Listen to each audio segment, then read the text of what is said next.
Hi everyone, welcome to Math Biotics. Today I'm going to talk about a biological event that happens in our body, and that is transcription. So transcription is basically an event by which DNA synthesizes RNA.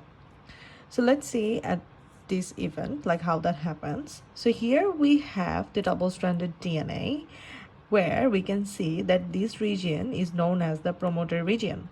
So RNA polymerase is an enzyme which is responsible behind the transcription. So RNA will come and find this promoter region in the double-stranded DNA and will unwind this double-stranded DNA in that particular place and initiate transcription. And here we can see that this bubble is known as the transcription bubble. So let's look at what happens in the transcription bubble.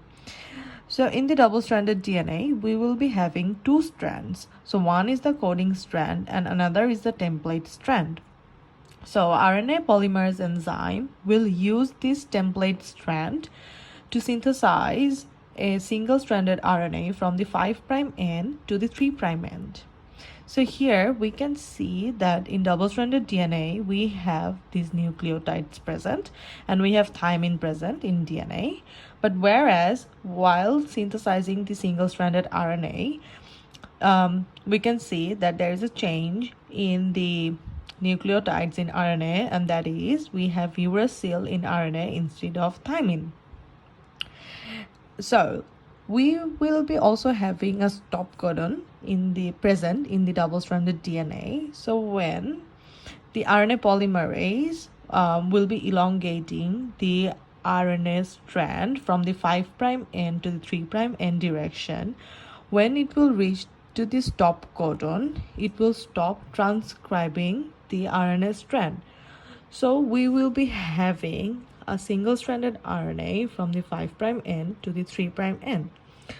So basically, in this particular event, what happens is we will be having RNA polymerase enzyme, which will initiate the transcription event in the promoter region of the double-stranded DNA by forming a transcription bubble.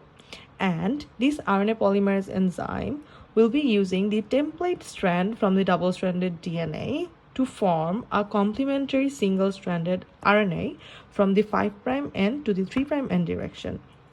So here we can see that this single-stranded RNA is complementary to the template strand, but it is similar to the coding strand of the double-stranded DNA. So the only difference between the single-stranded RNA and the coding strand of the double-stranded DNA is that we'll be having uracil instead of thymine in our single-stranded RNA.